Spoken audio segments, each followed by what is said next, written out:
Como acabamos de cantar, a descrição apresentada de como os crentes eles viviam deve ser a mesma a ser vivenciada, a mesma forma, estilo de vida a ser vivenciado em nosso tempo, uma vez que a mesma mensagem, quando anunciada, ela precisa produzir os mesmos efeitos. E notem que não somente a adesão, a aceitação à mensagem do Evangelho foi comum naqueles dias, mas na sequência nós começamos a perceber a partir do capítulo 4 uma reação à pregação do Evangelho.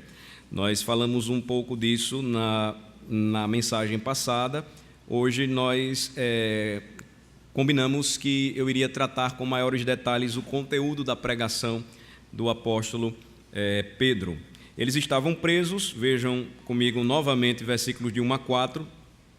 Enquanto eles ainda estavam pregando para o povo, então se levantaram sacerdotes, o capitão do templo, que era o responsável pela guarda do templo, e os saduceus.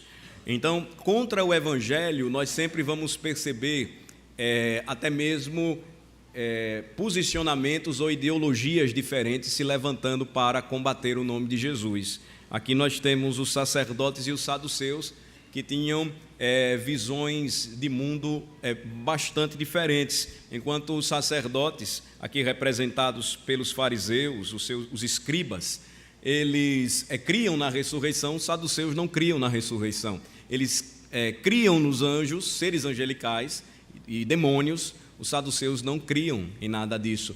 Enquanto os sacerdotes, aqui representando os fariseus e os escribas, eles tinham todas as escrituras da época, o Antigo Testamento, como palavra de Deus. Os saduceus só acreditavam que os 5 primeiros livros do Antigo Testamento, ou o chamado Pentateuco, era a palavra de Deus. Então, estes se juntam. Versículo de número 2, nós temos aqui a informação que eles estavam irados, ressentidos, a expressão mais literal, e eu acho que daria até mais força se assim traduzíssemos: irados por ensinarem eles o povo e anunciarem Jesus, a ressurreição dentre os mortos, os prenderam. Então, eles ficam irados com a pregação de Pedro e João, a pregação apostólica. E eles estavam irados porque eles estavam ensinando e pregando o nome de Jesus e falando a respeito de sua ressurreição. Esta é uma mensagem, irmãos, fundamental para a igreja nos tempos atuais. A mensagem de que o nosso Cristo, ele não permaneceu morto. E não foi apenas um personagem histórico que desenvolveu o seu trabalho, que foi conhecido como um grande profeta naqueles dias, e depois ele foi morto e a sua influência permanece por meio das suas ideias. Somente isso, não. A verdade gloriosa é que Cristo Jesus, sim, ele foi morto por mãos de homens, mas ele ressuscita dentre os mortos. Isto então provoca grande ira da parte dos religiosos de seu tempo e une até classes que antes discordavam entre si, juntas agora, unidas com o propósito de destruírem a fé cristã ou o cristianismo. Não é diferente do que nós percebemos hoje. Nós temos hoje, no mundo de nosso tempo, às vezes ideologias diferentes se levantando contra a fé cristã. Eu vou dar um exemplo extremamente prático para vocês aqui.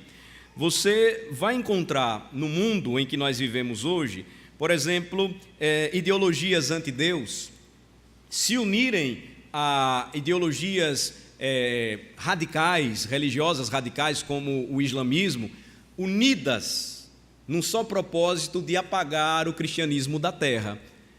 Vocês querem um exemplo? Você nunca vê nenhum desses partidos políticos aí que querem destruir a fé cristã, os valores pregados pelo cristianismo, protestando quando mulheres no mundo islâmico são mutiladas, têm a sua genitália mutilada para não sentir prazer.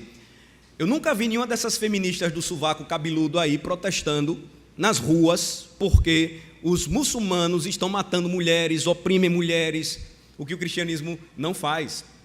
No cristianismo, ou nas nações onde o cristianismo ele é pregado e ensinado de forma clara, nós encontramos liberdades e direitos conquistados pelas mulheres. Percebe a incoerência? Então, você não vê o movimento homossexual, um dos seus principais defensores ou proponentes no Congresso Nacional, o senhor deputado Jean Willis, protestando contra homossexuais foram defenestrados, defenestrar é jogar das janelas, lá naquelas regiões onde o Estado Islâmico começou a tomar posição, Síria e Iraque. Você não vê ele subir na tribuna e dizer: esses muçulmanos estão matando homossexuais no Oriente. Mas ele quer combater a pregação das igrejas no Brasil, que aponta o homossexualismo, assim como outros pecados, contra uma rebelião contra a lei de Deus. Então não se enganem, irmãos, ideologias diferentes, elas podem se unir para combater um inimigo em comum, que nesse caso é a fé cristã. E mais uma vez eu chamo a atenção dos irmãos, prestem bem atenção, observem muito bem. Nós temos um compromisso como crentes de primeiramente pregar o Evangelho, e na pregação do Evangelho envolve também a nossa participação política de forma séria. E aqui eu não estou apontando ou defendendo nenhum partido, os irmãos sabem qual é a minha posição, mas acompanhem as pastorais, o que nós temos mostrado. Não é simplesmente votar em alguém porque você agora precisa votar nessa pessoa e você gosta dela, ou ela tem ligação com a sua família, ou você vai ser beneficiado com isso. Pense naquilo que nós podemos fazer como cristãos em nosso país para, de fato, percebermos ou desejarmos mudanças sérias nessa estrutura que nós estamos percebendo hoje. Não se enganem, ela está caminhando cada vez mais para rejeitar a liberdade religiosa, a pregação da fé cristã, e não permiti-la. Então, não é algo tão antigo assim. Veja que você encontra nos dias apostólicos o mesmo que nós estamos experimentando hoje. Então, a Bíblia sempre se revela extremamente atual, importante e atual. Então, hoje nós vamos analisar o conteúdo da pregação de Pedro e João. Veja no versículo 3 que eles foram presos, recolhidos ao cárcere até o outro dia, porque não dava para julgá-los, já era tarde. Mas o versículo 4 nos diz que há um equilíbrio entre dois fatos contrastantes na vida da igreja, porque, embora homens tenham se levantado contra a pregação do Evangelho, muitos, porém, versículo 4, dos que ouviram a palavra, a receberam, a aceitaram. E diz o texto que o número de homens naqueles dias subiu a quase 5.000. É uma palavra de ânimo, de incentivo para que a igreja não desanime em meio à perseguição. E aqui no Brasil, irmãos, o fato é esse: a gente não sofre perseguição. Nós podemos sofrer pequenas pressões, mas eu acredito que boa parte delas é porque nós não estamos sendo treinados corretamente para defender a nossa fé. Às vezes, os nossos filhos não experimentam isso, porque a gente nem tem se esforçado. Eu tenho ficado feliz por saber, e eu fico sabendo disso, por outras pessoas que não são nem daqui da igreja, de que alguns jovens aqui da igreja, que estão frequentando a igreja agora, ou outros que estão tendo conhecimento da fé bíblica, da fé reformada, estão começando a criar grupos de estudo bíblico em suas escolas. Então, algo que chegava apenas a começar a acontecer nas universidades e que está bem misturado, e que hoje a gente precisa resgatar a pureza e a simplicidade do Evangelho, nas escolas jovens já não estão tendo medo de dizer que são cristãos. Estão indo além disso, estão criando grupos de estudo. Então, veja, a gente não sofre essa perseguição toda que muitas vezes tentamos afirmar. No Brasil, você ainda hoje tem liberdade, se você tiver um pouco de tempo, você pode vir durante a semana, fica aqui na esquina da igreja, tem folheto aqui.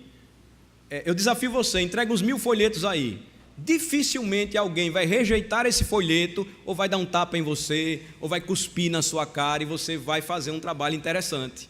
Então, a gente não tem essa rejeição que muitas vezes as pessoas afirmam, perseguição. Perseguição mesmo é você estar lá no olho do furacão, onde cristãos em regiões assim hostis do mundo, principalmente Ásia, Europa, nós vimos aqui com o Dr. Uziel, até na região aqui da América Central, algumas regiões, na América do Sul, na Colômbia, em regiões da selva amazônica, ali há perseguição. De você, olha, pare de pregar, senão você vai morrer, pare de pregar, senão eu vou tomar tudo. Eu nunca vi ninguém aqui dizer, pastor, me mandaram eu deixar de ser crente, senão vão tomar o meu carro. Não tem nada disso aqui. Então, o problema é que nós não estamos entendendo, e quando eu falo entender aqui, é internalizar, é encarnar a verdade de que se a gente abrir a boca e pregar o Evangelho, não duvidem, nós podemos chegar a esse número aqui de quase 5 mil. Basta a gente crer e fazer. A verdade é que a gente não faz. Então, versículo 5 em diante, olhem só. Diz o texto bíblico que no dia seguinte, então, eles se reuniram em Jerusalém, as autoridades, os anciãos e os escribas, aqui você tem todos eles juntos, os presbíteros aqui, a palavra ancião quer dizer isso, representados pelos sacerdotes, e os escribas seriam o que hoje, para ajudar vocês a compreenderem, seriam os gramáticos, ou seja, os especialistas. A palavra gramática vem dessa raiz aqui que nós temos aqui, o escriba, o gramatéi, ou seja, o indivíduo que dominava a palavra, que conhecia a palavra. E os anciãos aqui, representados pela classe sacerdotal, nem sempre eram homens da gramática, do conhecimento da palavra, mas eram autoridades respeitadas, autoridades leigas entre os judeus. Eles estavam então reunidos em Jerusalém, no chamado sinédrio, o que seria um tribunal judaico religioso para tratar de questões relacionadas à doutrina.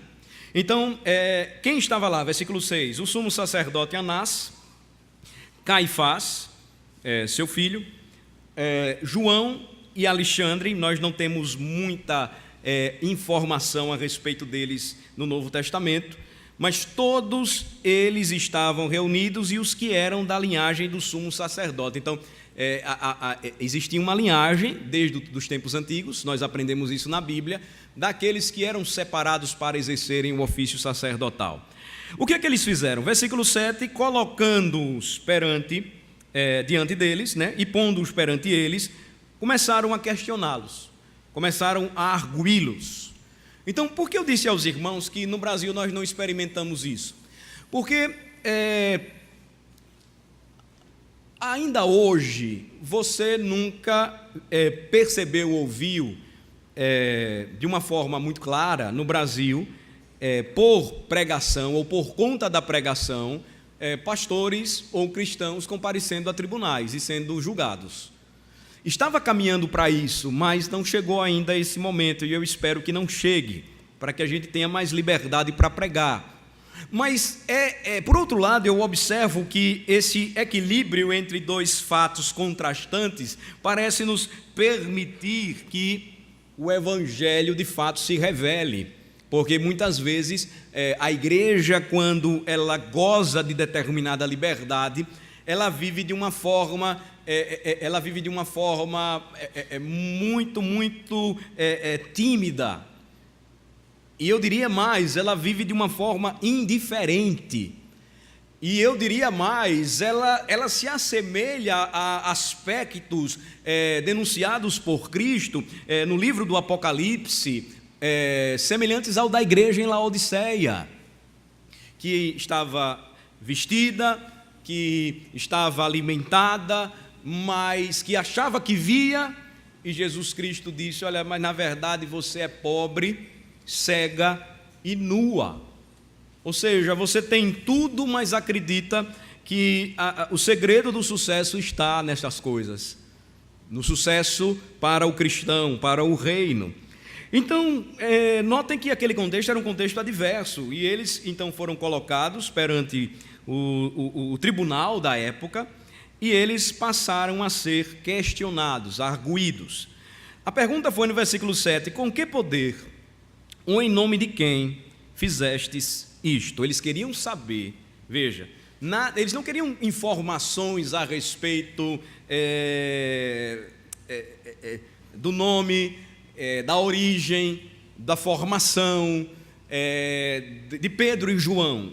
Eles estavam interessados em saber em nome de quem e no poder de quem eles curaram um paralítico. Eles fizeram aquilo ali, eles realizaram aquele milagre.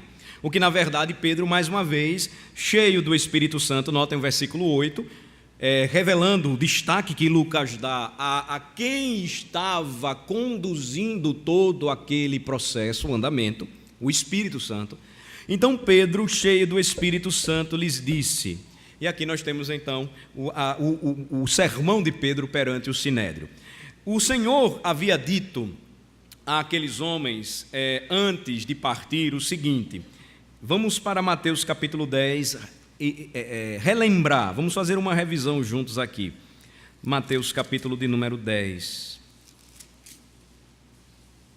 a partir do versículo de número 16.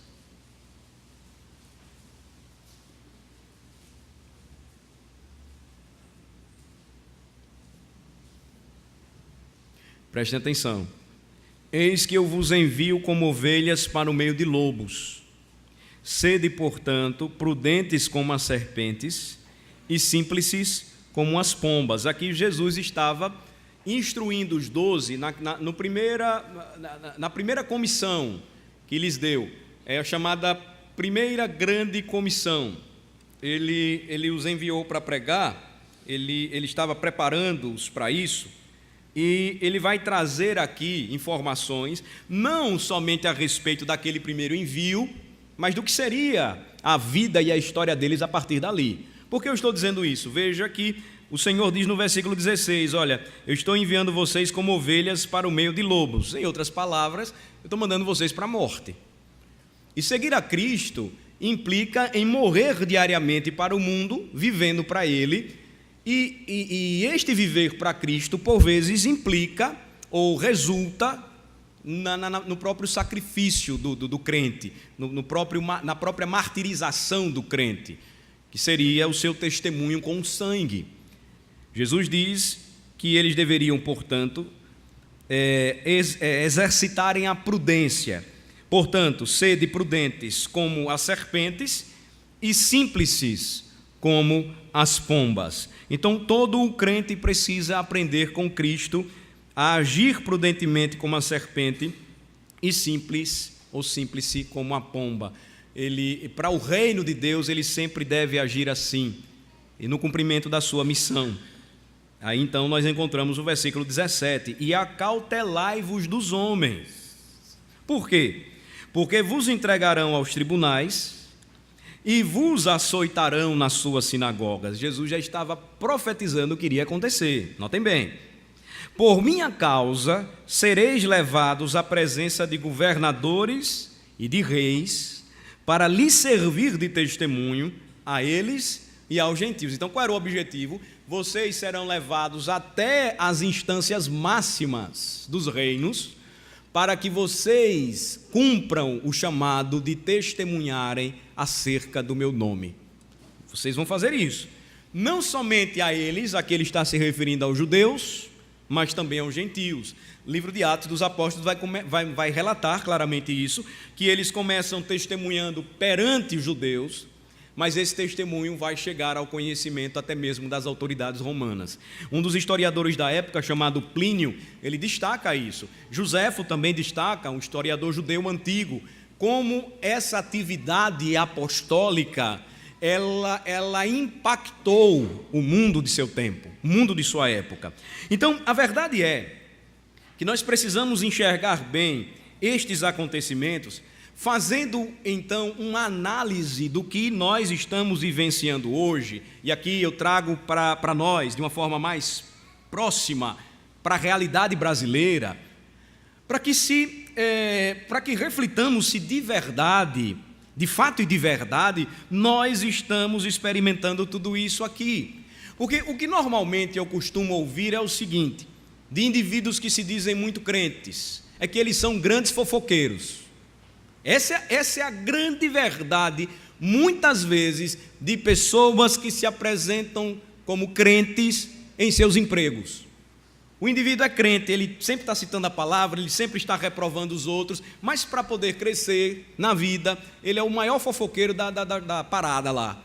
Ou então ele é aquele indivíduo que se demonstra crente, reconhecidamente crente, mas ele é o preguiçoso, ele é o que apresenta com o jeitinho brasileiro, extremamente pecaminoso, os atestados falsos para faltar trabalho, ou para participar de viagens ou conferências, esse tipo de crente que a gente vê.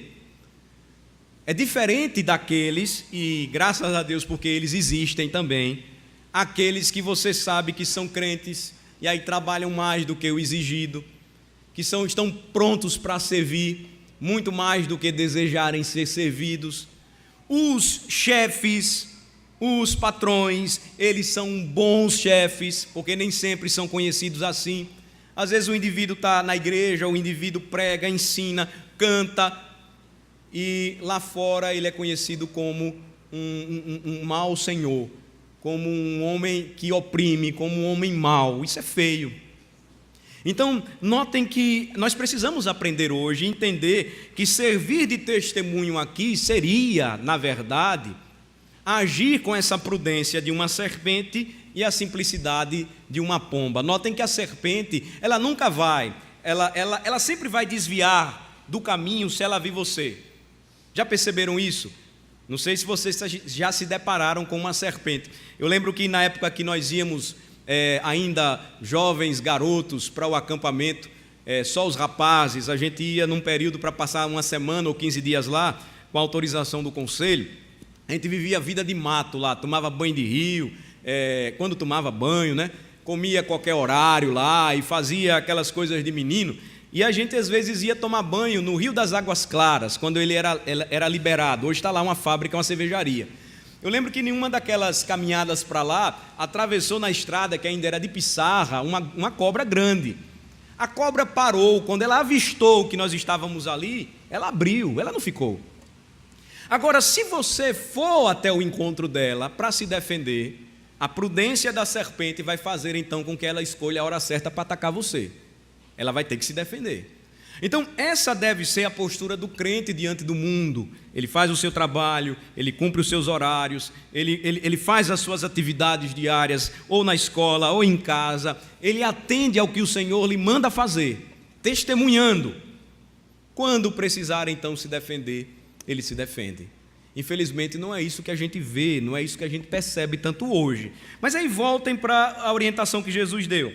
Jesus então diz, e quando vos entregarem, versículo 19, aqui eu chamo a atenção de vocês, versículos 19 e 20.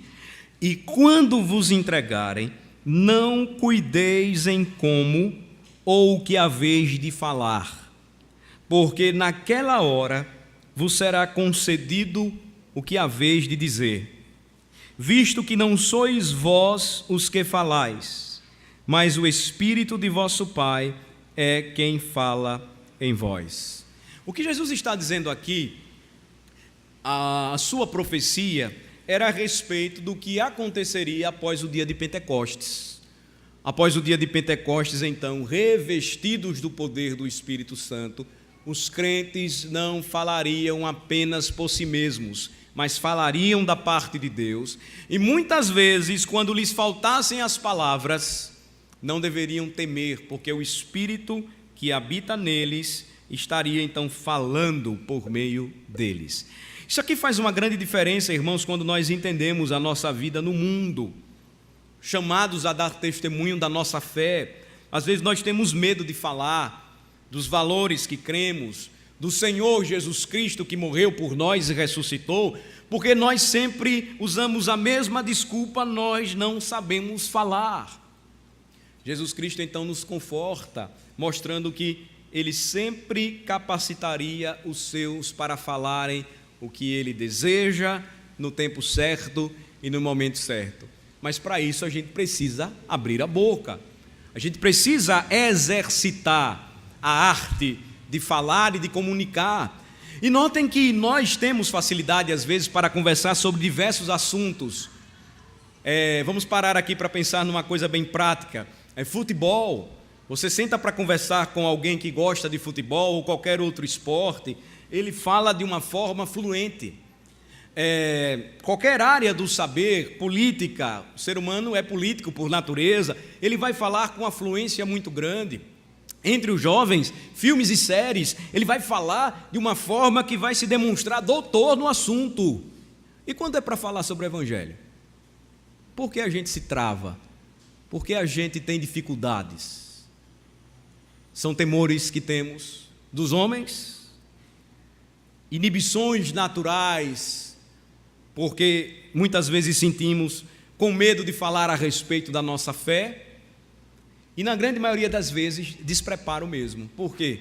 Porque não é possível que crentes que frequentam escola dominicalmente, na grande parte do ano, não consigam falar de Cristo durante o ano para aqueles que estão ao seu redor. Vejam que é um desafio para a gente aqui.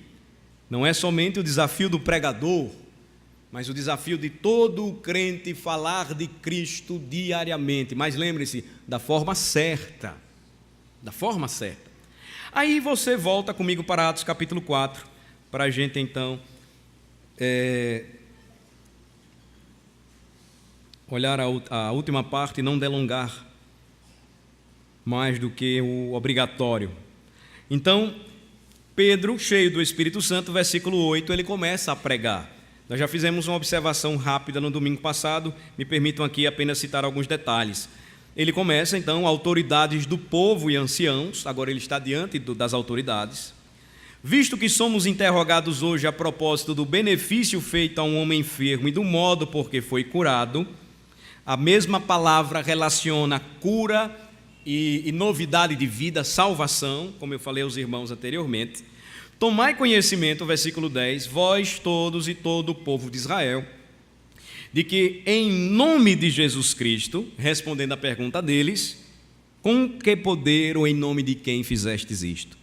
Em nome de Jesus Cristo Nazareno, mais uma vez ousadia no pregar, a quem vós crucificastes e a quem Deus ressuscitou dentre os mortos, sim, em seu nome é que este está curado perante vós. Então, mais uma vez, a oportunidade foi dada e ele então não perdeu a oportunidade dada para pregar a Cristo. Olhem só, se alguém quiser trazer para você, que é muito comum, assuntos polêmicos, e aí normalmente se pergunta, e o que é que você como crente pensa sobre isso? Peça sempre a Deus sabedoria para você trazer este assunto para o nome que interessa, a pessoa que interessa, Jesus Cristo. Pedro, então, ele liga tudo isso aí. Tomem conhecimento, vocês e todo o povo de Israel, de que em nome de Jesus Cristo Nazareno é que este homem foi curado, a quem vocês mataram e Deus o ressuscitou. Em seu nome, ele afirma no final do versículo 10, é que este está curado perante vós. Aí agora ele vai tomar o Salmo 118, no versículo de número 11, ele vai citá-lo. Este Jesus é pedra rejeitada por vós, os construtores, a qual se tornou a pedra angular. E então, a categórica e enfática declaração: e não há salvação em nenhum outro, porque abaixo do céu não existe outro nome dado entre os homens pelo qual importa que sejamos salvos. Perceba então que quando você pensa que a ênfase dada no livro de Atos é a atividade do Espírito Santo por si mesma ou por si só, você comete um erro de interpretação que é tão comum no movimento pentecostal. Veja que a atividade do Espírito Santo enchendo o coração dos apóstolos e dos crentes é para que eles apontassem para a razão por que o Espírito viria e capacitaria a igreja para cumprir a sua missão. Jesus já havia falado, João cita em seu evangelho, ele não vem falar de si mesmo, mas ele vai falar a respeito de mim, da minha obra. Pedro vai usar esta mesma passagem, veja em 1 de Pedro capítulo 2, para fazer a mesma afirmação. Vejam só, a respeito de Cristo. 1 de Pedro capítulo 2, ele diz assim, a partir do versículo 1, despojando-vos, portanto, de toda maldade e dolo, de hipocrisias e invejas e de toda sorte de maledicências, desejai ardentemente, como crianças recém-nascidas, o genuíno leite espiritual, para que por ele vos seja dado o crescimento para a salvação, se é que já tendes a experiência de que o Senhor é bondoso. E aí vejam, ele vai citar novamente o Salmo 118, chegando-vos para ele a pedra que vive, rejeitada assim pelos homens, mas para com Deus eleita e preciosa, também vós mesmos, como pedras que vivem, sois edificado casa espiritual, para ser de sacerdócio santo, a fim de oferecer de sacrifícios espirituais agradáveis a Deus por intermédio de Jesus Cristo. Aí, olhem só o versículo 6, pois isso está escrito, está na Escritura, eis que ponho em Sião uma pedra angular, eleita e preciosa, e quem nela crer não será de modo algum envergonhado. Ele vai citar tanto Isaías no versículo 6, como agora, mais uma vez, Salmo 118 no versículo 7. Para vós outros, portanto, os que credes, é a preciosidade, mas para os descrentes, a pedra que os construtores rejeitaram, essa veio a ser a principal pedra angular, e pedra de tropeço e rocha de ofensa, são estes os que tropeçam na palavra, sendo desobedientes para o que também foram postos. Não há coisa pior do que, em nome da religião cristã, rejeitar o cerne desta religião que é Cristo. É o que aconteceu com muitas igrejas e acontece ainda hoje. E estes que rejeitam a pedra angular, a pedra fundamental, são rejeitados por ele. Então, as igrejas não podem deixar de pregar aquilo que é a razão por que existem, a razão da sua vida, a razão da sua fé e da sua esperança. Veja que a mensagem do Evangelho vai libertar você da moralidade tão comum em nossos dias. Não é que eu esteja batendo, irmão, sempre na mesma tecla, mas vocês já pararam para pensar que por décadas os crentes no Brasil não foram conhecidos como homens e mulheres que amam a Jesus? Já pararam para pensar nisso? Vocês já pararam para pensar que quando se fala em crente ainda hoje, é sinônimo de dança, é sinônimo de barulho, é sinônimo de gritaria? Quando se fala em crente, geralmente é não dança, não fuma e não bebe.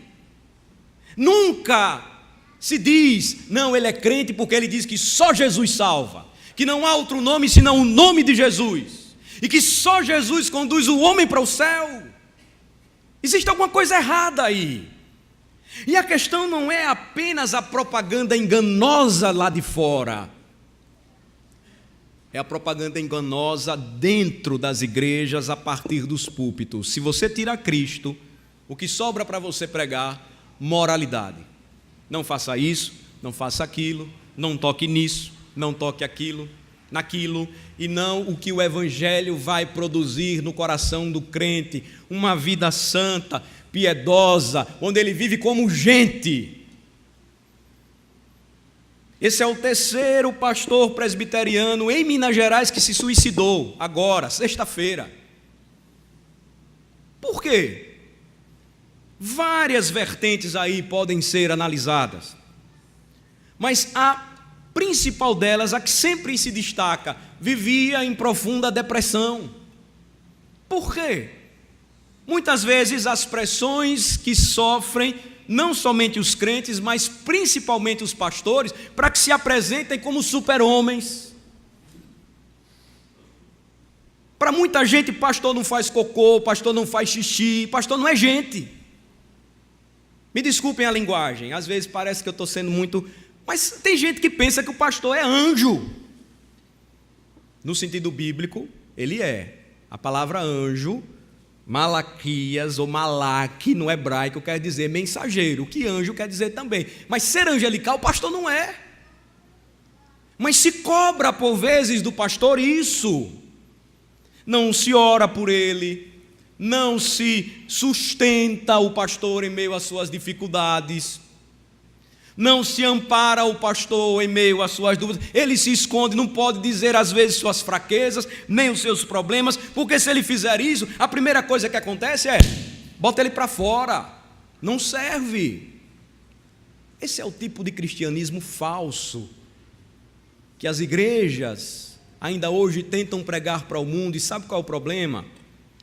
Você vai falhar um dia, eu vou falhar um dia, posso ter falhado já com você, posso ter falhado já com minha esposa, com a minha filha, e elas já sabem disso, já aconteceu. Como é que eu continuo aqui subindo e pregando? Se eu primeiramente não entender que eu sou pecador também, como vocês, e que todos nós carecemos da graça de Jesus. Quando chega lá fora, quando o crente erra, por que a primeira coisa é dizer, olha aí, é crente? Porque muitas vezes nos revestimos, tal qual os fariseus, de uma religiosidade vã, falsa. Não é aquela que todos os dias nós estamos revelando o quanto Cristo é precioso, o quanto Cristo é maravilhoso para nós, o quanto nós precisamos dele e afirmamos sim, sem ele nada podemos fazer. Essa é a grande questão, esse é o grande problema. De forma triste, mas uma vida tirada em meio ao desespero, fica a família, fica a igreja. Esse índice cresce no Brasil, não somente entre pastores, mas entre crentes. No Brasil já está sendo analisada esta função como uma das mais depressivas, que causam mais depressão e angústia por causa do isolamento. E aí, irmãos, nós nos esquecemos que a pedra angular, a pedra de fundação, aquele que deve ser central na mensagem, na vida do crente, é Cristo. Nós somos tão hipócritas que geralmente quando um crente se suicida, a gente logo vai trazer a nossa lista de análise crítica daquilo que ele fez ou falhou. Ele é fraco, no mínimo, pastor, é um fraco.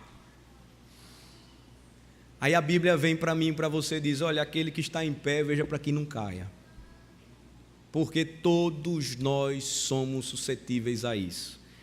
Aí perdemos o poder, porque o poder não é nosso, não está em nós.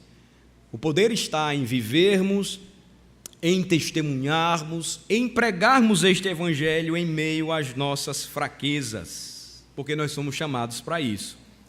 Vamos voltar para Atos 4 e aí nós vamos terminar. Então, o que seria ofensivo hoje para um muçulmano, para um budista, para um espírita, até mesmo para um cristão católico romano que acrescenta a Cristo, Maria e um panteão de santos? É a verdade, e a verdade precisa ser dita em amor, mas com sinceridade, firmeza, convicção, doa quem doer. Essa é a verdade. Você precisa conversar sobre o Evangelho de forma tal que as pessoas se empolguem enquanto você fala de Cristo. Esse é o segredo. Você precisa incentivar o seu filho, a sua filha a não ter medo de abrir o coração e dizer que é crente. Simples como uma pomba e prudente como uma serpente.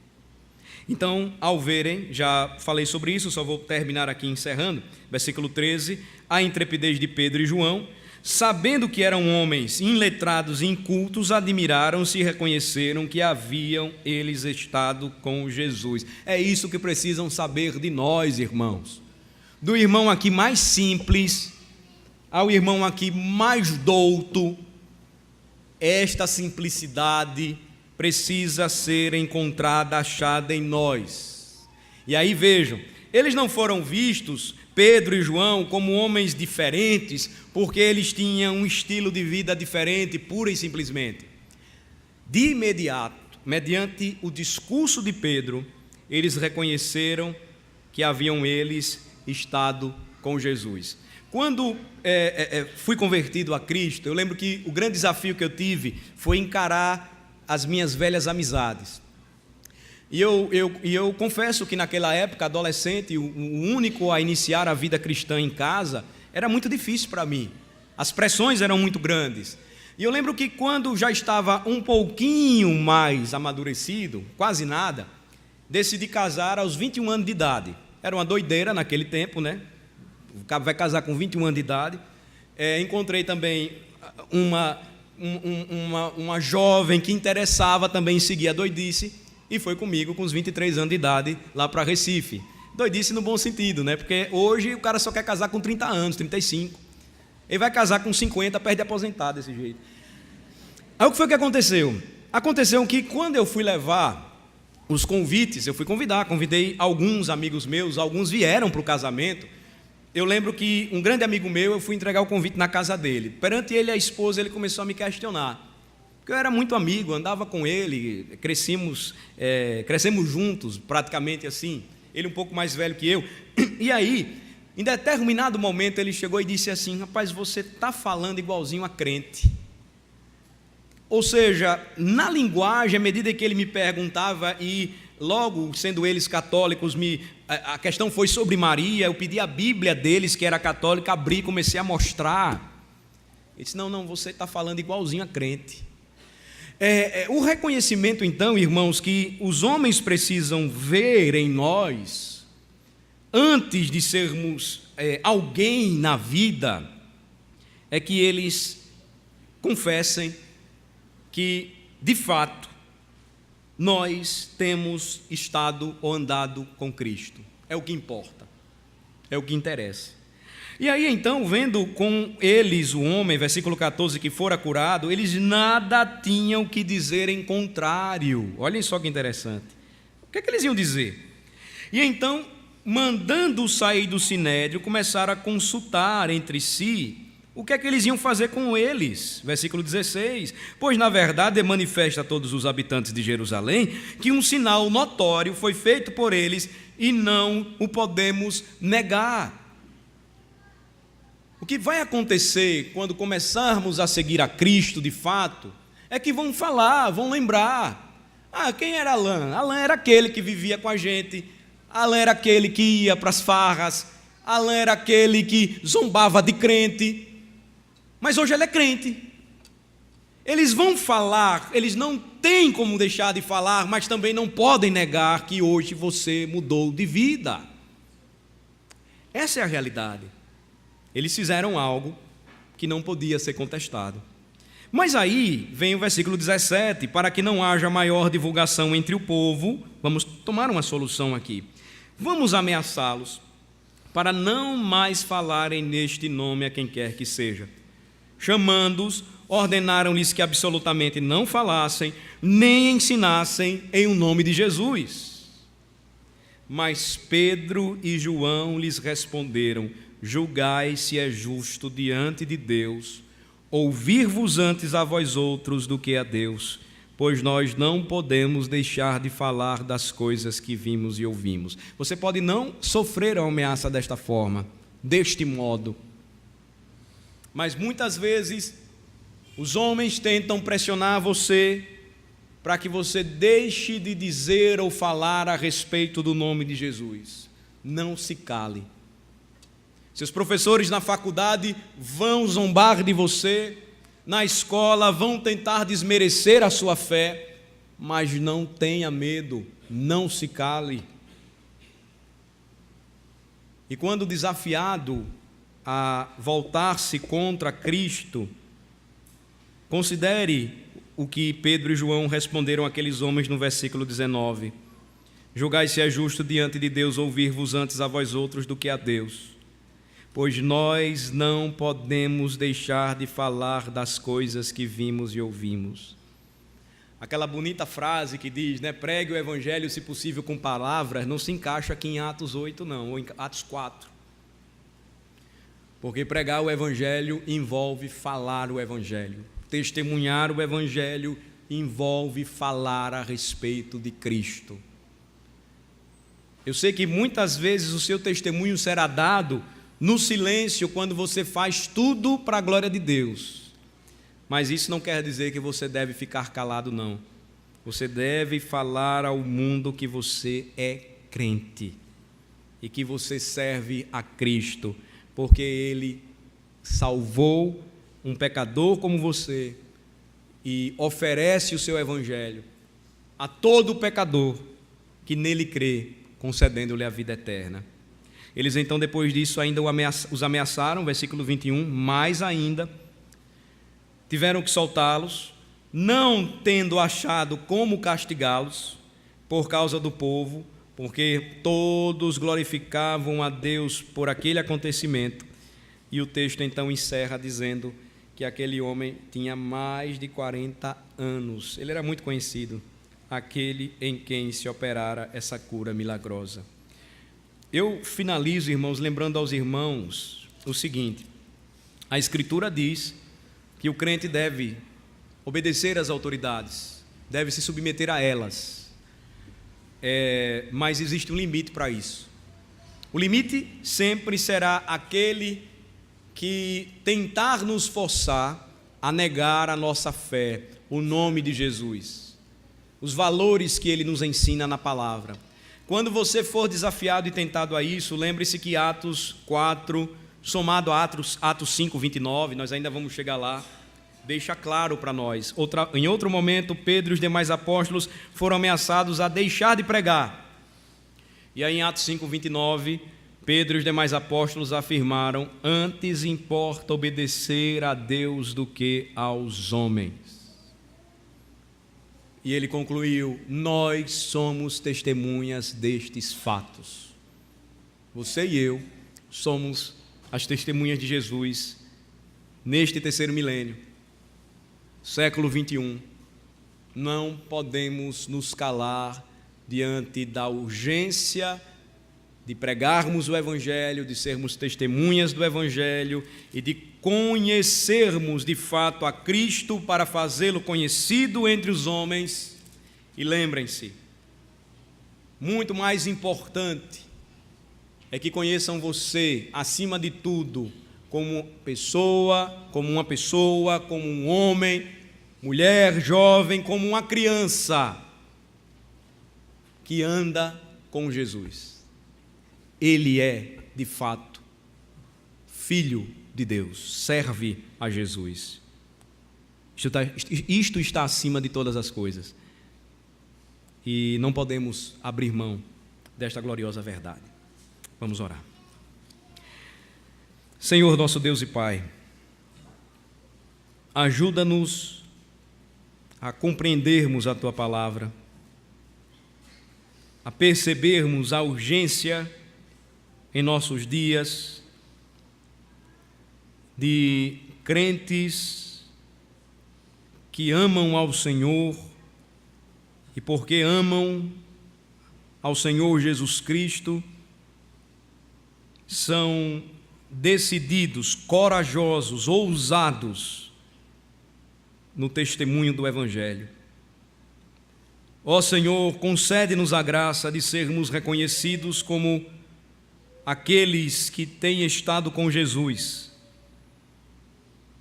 Dá-nos a graça, Senhor, de cumprirmos a nossa missão como igreja, colocando como principal objetivo da nossa vida nesta terra pregar o Evangelho, testemunhar de Cristo para a nossa cidade, para o nosso estado. Ajuda-nos, ó Senhor, a confiarmos no poder do Teu Evangelho, não tendo vergonha de falar de Cristo, porque, de fato, a Tua palavra nos diz: não há salvação em nenhum outro, porque abaixo do céu não existe outro nome dado entre os homens pelo qual importa que sejamos salvos. Dá-nos, ó Senhor Deus, a graça de confiarmos neste poderoso Evangelho e não em nós mesmos. Ensina-nos a viver um cristianismo simples e puro, não cercado de regras, mas de uma obediência amorosa à Tua palavra, de modo que todos nos vejam como seguidores de Cristo e não como evangélicos simplesmente. Abençoa-nos, ó Senhor, e mais uma vez, ao recebermos a Tua palavra, ao nos dividirmos em classes para aprender mais da graça de Jesus, opera em nós, ensina-nos, ajuda-nos, pois sem Ti nada podemos fazer. Em nome de Jesus oramos. Amém.